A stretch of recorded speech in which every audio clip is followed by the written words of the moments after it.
Assalamualaikum warahmatullahi wabarakatuh. Perkenalkan kami dari kelompok 1 Manajemen Pemasaran dari kelas Perbankan Syariah kelas B. Di sini kami akan menyampaikan materi mengenai perencanaan strategis pemasaran.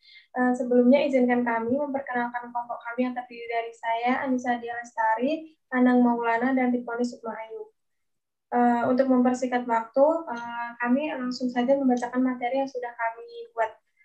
Manajemen pemasaran, perencanaan strategis pemasaran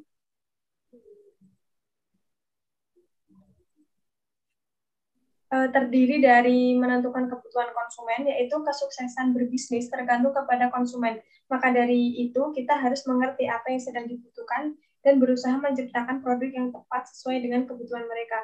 Lalu untuk yang kedua, memilih dan menetapkan sasaran pasar. Dalam proses memilih dan menetapkan sasaran, kita sebagai pembisnis harus paham mengenai produk yang dibuat dan untuk siapa produk itu dibuat agar sesuai dengan sasaran pasar. Oke, lalu yang ketiga, menetapkan biaya dan kualitas. Biaya dan kualitas sangat berpengaruh dalam strategis pemasaran. Semakin mahal akan semakin bagus juga kualitas yang diberikan. Selanjutnya,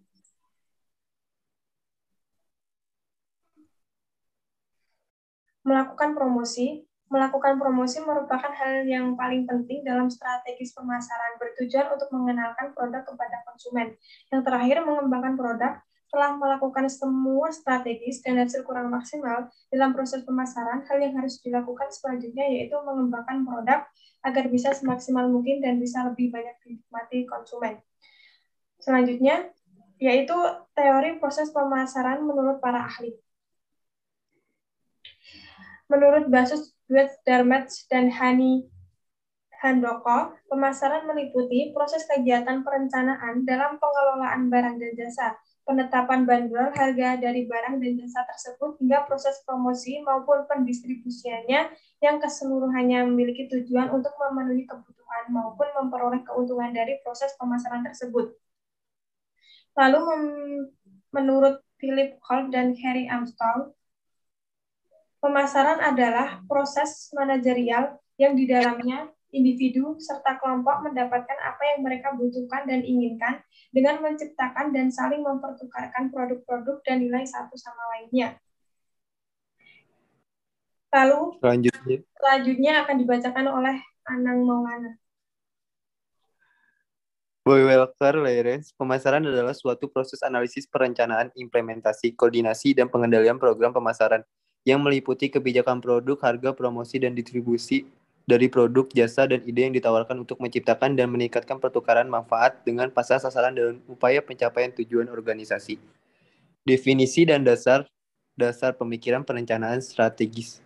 Definisi perencanaan strategis pemasaran merupakan ide awal dalam bisnis dan bentuk dari proses manajemen yang mengarah pada strategi pemasaran di mana tujuan utamanya yaitu untuk mencapai tujuan pemasaran. Sehingga marketing plan dilakukan pada serangkaian proses yang sistematis dan melalui koordinasi untuk mendapatkan keputusan rencana pemasaran. Dasar-dasar pemikiran perencanaan strategis. Menentukan judul. Perencanaan dimulai dengan keputusan-keputusan tentang keinginan atau kebutuhan organisasi atau kelompok tanpa rumusan tujuan yang jelas. Organisasi akan menggunakan sumber dayanya secara efektif. Merumuskan tujuan.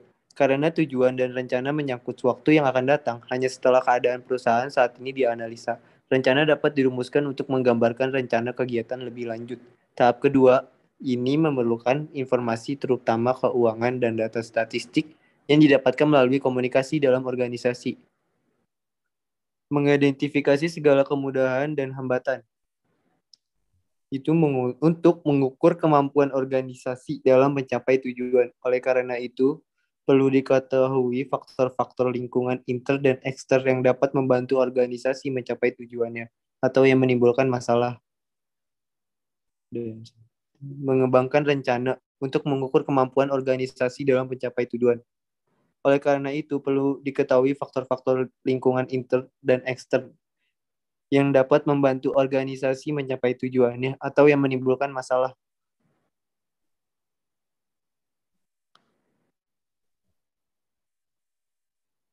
Metrik Boston Consulting Group. BCG metrik adalah kerangka yang digunakan oleh perusahaan untuk menganalisa kinerja sebagai produk mereka dan untuk pengambilan keputusan. Karakteristik BCG metrik cash cows adalah produk yang memiliki pangsa pasar tinggi di pasar yang tumbuh rendah. Stars adalah produk dengan tingkat pertumbuhan pasar tinggi tetapi pangsa pasar rendah. Jadi ada banyak persaingan yang di segmen ini. Selanjutnya akan dibacakan oleh Riponi.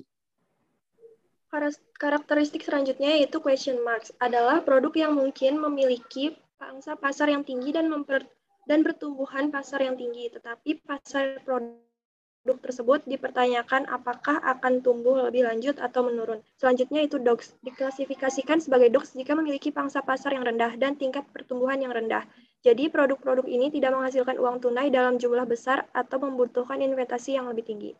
Strategi BCG Matrix yang pertama yaitu mengembangkan, yang kedua mempertahankan, 3 panen, 4 divestasi.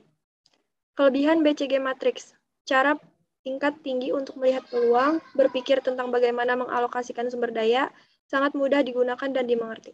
Kekurangannya yaitu tidak memperhitungkan faktor eksternal yang dikenal sebagai faktor lingkungan, tidak terlihat apa yang kemungkinan akan terjadi pada pasar di masa depan, tidak memprediksi berapa banyak uang yang dihasilkan suatu produk.